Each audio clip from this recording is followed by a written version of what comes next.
नमस्ते दोस्तों। इस वीडियो में हम कवर करेंगे ऑपरेटर टॉपिक को।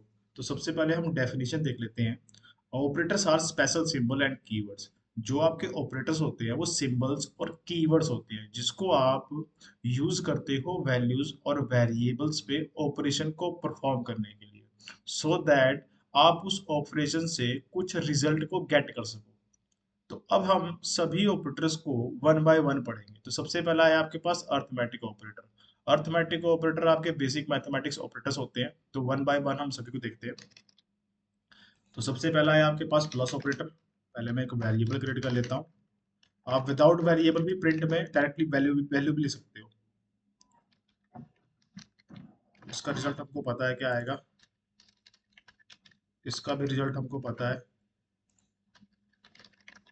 इसका भी आपको पता ही होगा, और ये है डिवीजन, ये भी आपको पता ही होगा। ओके, अब आता है नेक्स्ट आपके पास अर्थमेटिक ऑपरेटर में फ्लोर डिवीजन। अब देखो फ्लोर डिवीजन क्या होता है, ये भी एक डिवीजन ही है, बट जो इसका आउटपुट आएगा वो इंटीजर के फॉर्म में आता है, और इसमें डेसिमल के बाद वाली वैल्यू आपको शो नहीं होती है। एक एग्जांपल और देख लो, जैसे आप 10 फ्लोर डिवीजन 3 करोगे तो आपके पास आउटपुट 3 आएगा। वैसे 3.3 जब तक कुछ आना चाहिए, तो डेसिमल के बाद वाली वैल्यू शो नहीं करता है। अब नेक्स्ट है आपके पास मॉडुलस ऑपरेटर। मॉडुलस ऑपरेटर क्या होता है, आपका रिमाइंडर होता है। जैसे कि आपने 25 को 6 से डिवाइड किया तो आपके पास रिमाइंडर 1 आया, और क्वोशिएंट्स आपका 4 आता है। क्वोशिएंट्स आता है आपके पास डिवाइड करने से आता है, और मॉडुलस के थ्रू आपके पास रिमाइंडर आता है, ये बात याद रखना। तो जैसे कि आप यहाँ पे, जैसे हम इसी एग्जांपल को देख लेते हैं। 25 मॉडुलस, मॉडुलस क्या प्रोवाइड करेगा आपको, रिमाइंडर 6। तो हमारे पास देखो यहाँ पे 1 आया ना, तो रिमाइंडर 1 था। अब जैसे कि एग्जांपल और देख लेते हैं, 7 मॉडुलस 4, तो हमारे पास रिमाइंडर 3 आएगा। ओके, तो ये था आपका मॉडुलस ऑपरेटर। अब लास्ट है अर्थमेटिक ऑपरेटर में एक्सपोनेंट ऑपरेटर। एक्सपोनेंट आपका पावर होता है, पावर ऑफ, तो 2 की पावर 8, ये तो सभी को पता है, 256। एक एग्जांपल और देख लेते हैं इसका, 4 की पावर 3, 4 इंटू 4 इंटू 4। ठीक है, तो नेक्स्ट ऑपरेटर है हमारे पास रिलेशनल ऑपरेटर, जिसको आप कंपैरिजन ऑपरेटर भी बोल सकते हो। कंपैरिजन ऑपरेटर का आउटपुट हमेशा ट्रू और फॉल्स के फॉर्म में आता है। पहला ऑपरेटर हम देखते हैं यहाँ पे, 2 ग्रेटर देन 4, कंडीशन आपकी फॉल्स बन गई क्योंकि 2 लेस होता है 4 से। अब नेक्स्ट है आपके पास less than 5, less than 10, true. फिर आता है ग्रेटर देन इक्वल टू। अब जो ग्रेटर देन इक्वल टू है, ये दोनों कंडीशन को चेक करता है। मैं यहाँ लिखा 5 ग्रेटर देन इक्वल टू 8, तो ये कंडीशन आपकी फॉल्स बैठ गई है, क्योंकि 5 क्या होता है, लेस होता है ना, तो कंडीशन हमारी यहाँ फॉल्स बैठ जाएगी। ये दोनों चेक करेगा, ग्रेटर भी चेक करेगा, इक्वल भी चेक करेगा। अब मैं जैसे यहाँ पे लिखता हूँ 5 ग्रेटर देन इक्वल टू 5, पहली कंडीशन फॉल्स है, 5 ग्रेटर देन 5 कंडीशन फॉल्स है, बट ये दूसरी वाली ट्रू बैठ जा रही है क्योंकि 5 5 के इक्वल होता है। तो इस ऑपरेटर को हम बोलते हैं ग्रेटर देन इक्वल टू। तो उसी तरह आपके पास है less than equal to 6, less than equal to 9, condition है ट्रू, क्योंकि लेस है ना, आपका जो 9 होता है, जो 6 होता है वो 9 से लेस होता है, तो आपके पास आउटपुट यहाँ पे ट्रू आ गया। अगर आप 6 लेस देन इक्वल टू 6 करोगे तो इसका आउटपुट भी ट्रू ही आएगा आपके पास। अब नेक्स्ट है इक्वल टू। इक्वल टू देखो, एक होता है असाइनमेंट ऑपरेटर, और एक होता है आपके पास इक्वल टू ऑपरेटर, मतलब जिसमें दो आपके पास इक्वल टू लगते हैं, और असाइनमेंट ऑपरेटर में आपके पास सिंगल इक्वल टू लगता है। तो जो सिंगल इक्वल टू लगता है वो वेरिएबल को क्रिएट करने के लिए होता है, बट ये जो ऑपरेटर है ये आप दो वैल्यू को आपस में कंपेयर कर रहे हो। तो जैसे मैंने लिखा है 7 इक्वल टू 7, तो इसका आउटपुट ट्रू आएगा, क्योंकि कंपैरिजन ऑपरेटर का आउटपुट हमेशा ट्रू और फॉल्स के फॉर्म में आता है। तो अगर आप एक लगाओगे तो वो उसको वेरिएबल समझ के बैठ जाएगा। अगर हम यहाँ पे एक लगाता हूँ, तो आपके पास यहाँ पे देखो क्या आ रहा है, कंटेन असाइनमेंट, तो जो सिंगल वाला इक्वल टू होगा वो असाइनमेंट के लिए यूज किया जाता है। मैंने यहाँ पे डबल इक्वल टू लगा दी तो आपके पास आउटपुट ट्रू आ गया। अगर मैं 8 इक्वल टू 9 कर दूं तो आउटपुट फॉल्स आ जाएगा। अब नेक्स्ट देखते हैं not equal to. Print 9 not equal to 9, false, क्योंकि 9 9 के इक्वल होता है। Print 10 not equal to 11, obvious है ट्रू, क्योंकि 10 11 के इक्वल नहीं होता है। तो ये था आपके पास कंपैरिजन ऑपरेटर। तो आपने इसका मेन कंसेप्ट ये याद रखना है कि इसका जो आउटपुट आता है ट्रू और फॉल्स के फॉर्म में आता है, क्योंकि ये ऑपरेटर सबसे ज्यादा कंडीशनल स्टेटमेंट में यूज करते हैं हम। अब इसके बाद नेक्स्ट है आपके पास लॉजिकल ऑपरेटर। अब लॉजिकल ऑपरेटर में आपके पास तीन कीवर्ड होते हैं, एंड और नॉट। हमने स्टार्टिंग में डेफिनेशन पढ़ी थी ना कि जो आपके ऑपरेटर्स होते हैं स्पेशल सिंबल्स होते हैं और कीवर्ड्स होते हैं। तो देखो यहाँ पे सिंबल्स यूज हो रहे हैं, बट लॉजिकल में आपके पास कीवर्ड्स यूज हो रहे हैं, एंड और नॉट। पहले हम एंड को देखते हैं। तो एंड ऑपरेटर में जब आपके सारे के सारे कंडीशन ट्रू होंगे तभी आपका आउटपुट ट्रू आएगा। फॉर एग्जाम्पल मैंने 8 ग्रेटर देन 3 लिखा, ये कंडीशन आपकी ट्रू है, ये भी कंडीशन आपकी ट्रू है। अब देखो यहाँ पे दोनों कंडीशन ट्रू है तभी आपके पास आउटपुट ट्रू आ रहा है। तो एंड ऑपरेटर में जब आपके सारे के सारे कंडीशन ट्रू होंगे तभी आपका आउटपुट ट्रू आएगा। एक एग्जांपल और देख लेते हैं। मैंने यहाँ पे डायरेक्टली ट्रू लिख दिया, या तो आप कंडीशन के ट्रू ट्रू कर दो या तो आप डायरेक्टली ट्रू लिख दो, कोई बात नहीं, दोनों सेम ही है। अब देखो सारी की सारी कंडीशन यहाँ पे हमारे पास ट्रू है। तो जब सारी की सारी कंडीशन आपकी ट्रू होती है तभी एंड ऑपरेटर आपको आउटपुट में ट्रू देता है, रिटर्न में ट्रू देता है। अगर गलती से भी आपका एंड ऑपरेटर में एक भी कंडीशन फॉल्स बैठ गया, गलती से भी एक भी कंडीशन फॉल्स बैठ जाता है, तो आपका आउटपुट फॉल्स आ जाता है। तो एंड ऑपरेटर में सारे के सारे कंडीशन ट्रू होनी चाहिए तभी आपको आउटपुट में ट्रू मिलेगा, रिटर्न में ट्रू मिलेगा। और गलती से भी एक फॉल्स आपके पास ही आ गया तो आउटपुट आपका फॉल्स हो जाएगा।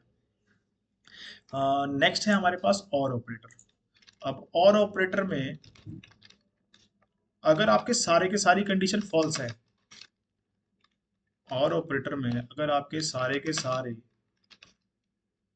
कंडीशन फॉल्स है तो आपका आउटपुट फॉल्स आएगा। चलो पहले 3 के थ्रू देख लेते हैं। सारे के सारे हमारे दो कंडीशन फॉल्स है ना, तो हमारा आउटपुट क्या आया, फॉल्स आ गया।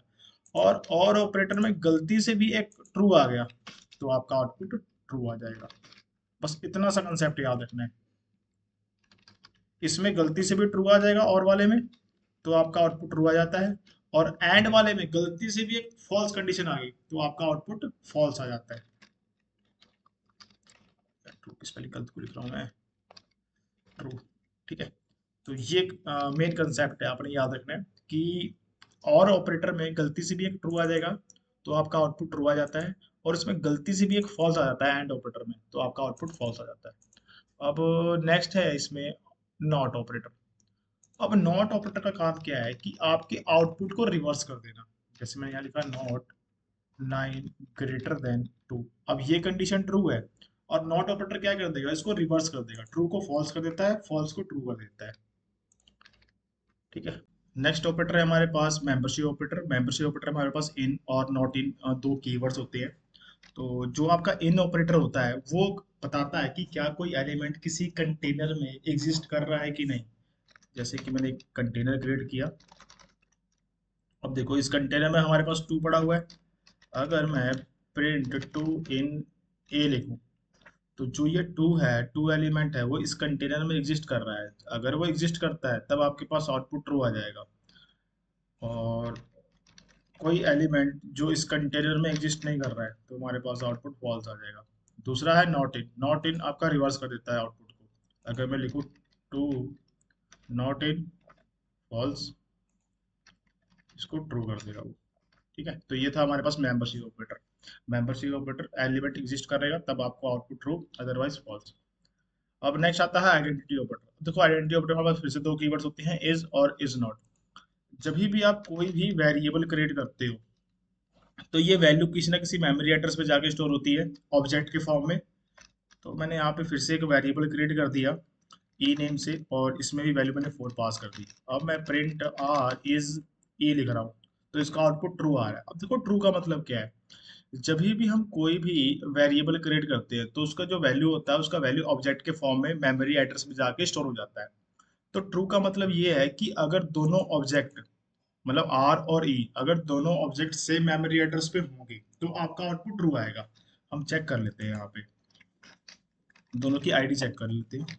प्रिंट आईडी आर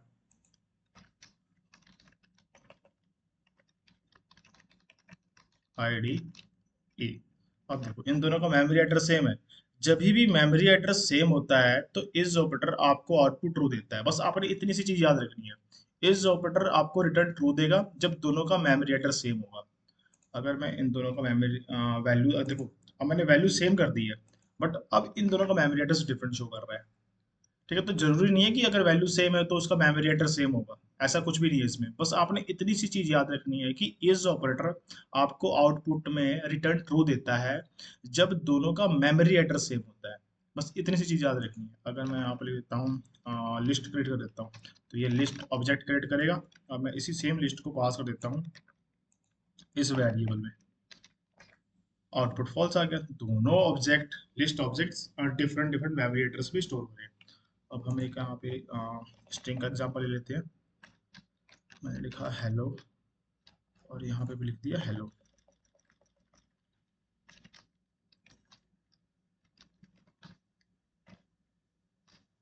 एग्जीक्यूट कर रहा हूँ तो आउटपुट अब देखो दोनों का सेम आ रहा है ना, तो दोनों सेम मेमोरी एड्रेस पे जाके स्टोर हो रहे हैं। मतलब दोनों वेरिएबल सेम रेफरेंस दे रहे हैं, कहने का ये मतलब है। अब देखो यहाँ पे मैंने जैसे ही हाइफन पास किया तो दोनों का मेमोरी एड्रेस डिफरेंट आ गया। बस आपने इतना सिंपल सी चीज याद रखनी है कि जो इज ऑपरेटर होता है, मतलब आपको ये फाइंड आउट करने की जरूरत नहीं है कि वो इस मेमोरी एड्रेस में क्यों गया। बस इस ऑपरेटर का काम इतना है कि वो आपको ट्रू और फॉल्स के फॉर्म में आउटपुट देगा।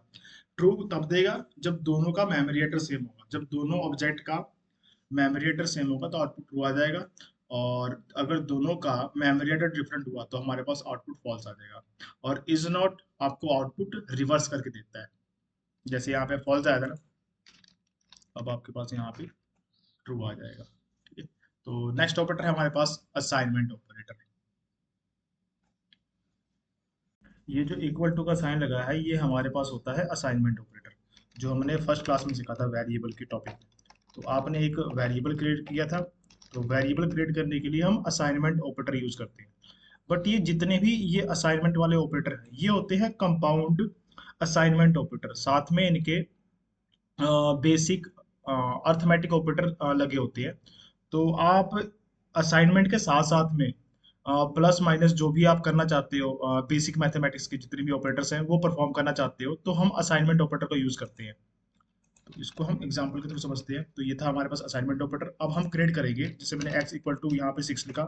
अब x प्लस इक्वल टू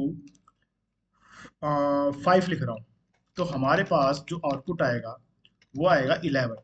अब देखो 11 क्यों आ रहा है हमारे पास। एक्चुअली में इसको मैं अगर सिंपलीफाई फॉर्म में लिखूं, आप इसको सिंपलीफाई फॉर्म में ऐसे लिख सकते हो। जो हमने ये कोड लिखा है ना, इसका मतलब ये होगा x equal to x plus 5। तो देखो हमारे पास यहाँ पे x में क्या है, 6 है ना, तो ये आपके पास पहले x में 6 आ गया। तो यहाँ पे हमारे पास देखो लेफ्ट हैंड साइड में हमारा वेरिएबल होता है, राइट हैंड साइड में हमारी वैल्यू होती है। तो x में तो हमारे पास 6 है, 6 प्लस 5 कितना हो गया 11। 11 जाके x में असाइन हो जाएगा, तो हमारे पास x की वैल्यू कितनी होगी 11 होगी। तो ये एक्सप्रेशन होता है लिखने का। ठीक है, वैसे तो आप इसको ऐसे भी लिख सकते हो, बट देखो मेन डिफरेंस क्या होता है, जो आपका असाइनमेंट ऑपरेटर होता है ना, इसका जो प्रीसीडेंस होता है वो सबसे लोवेस्ट होता है। अगर आप इसको सिंपलीफाई फॉर्म में भी लिखोगे ना तभी भी आंसर हमारा सेम ही आएगा। ये देखो मैंने इसको सिंपलीफाई फॉर्म में लिखा, कोई असाइनमेंट ऑपरेटर यूज नहीं किया, तभी भी हमारा आंसर वही आ गया 11 ही आया। बट मेन चीज आपने ये याद रखनी है कि जो आपका असाइनमेंट ऑपरेटर होता है इसका प्रेसिडेंस सबसे लोवेस्ट होता है। आगे आने वाले टॉपिक में हम प्रेसिडेंस के बारे में पढ़ेंगे। ओके, एक एग्जांपल और देख लेते हैं। यहाँ पे मैंने r नाम का एक वेरिएबल क्रिएट किया, फिर मैंने y नाम का एक वेरिएबल क्रिएट किया। अब देखो r minus equal to y, print r करवाता हूँ। और इसका एक्सप्रेशन आप इसको ऐसे लिख सकते हो सिंपलीफाई फॉर्म में, r equal to r minus y होगा। तो इसका आंसर क्या आ जाएगा, r की वैल्यू 6 है, y की वैल्यू 9 है, तो r का आउटपुट आएगा -3। ठीक है, तो इसी तरह आप सभी को इम्प्लीमेंट करके देख लेना। ठीक है, तो ये था हमारा असाइनमेंट ऑपरेटर। ओके, और आपने ऑपरेटर में सबसे मेन चीज ये याद रखनी है कि जो आपके कंपैरिजन ऑपरेटर है, लॉजिकल ऑपरेटर, मेंबरशिप ऑपरेटर और आइडेंटिटी ऑपरेटर है, इनका जो आउटपुट आता है वो ट्रू और फॉल्स के फॉर्म में आता है। और ये वाले ऑपरेटर कंपैरिजन, लॉजिकल और मेंबरशिप ऑपरेटर, ये आपका कंडीशनल स्टेटमेंट में बहुत ज्यादा इसका यूज होता है। ठीक है, तो इन ऑपरेटर को आपने अच्छी तरीके से रिवाइज करना है। ओके, फिर मिलते हैं नेक्स्ट वीडियो में। बाय।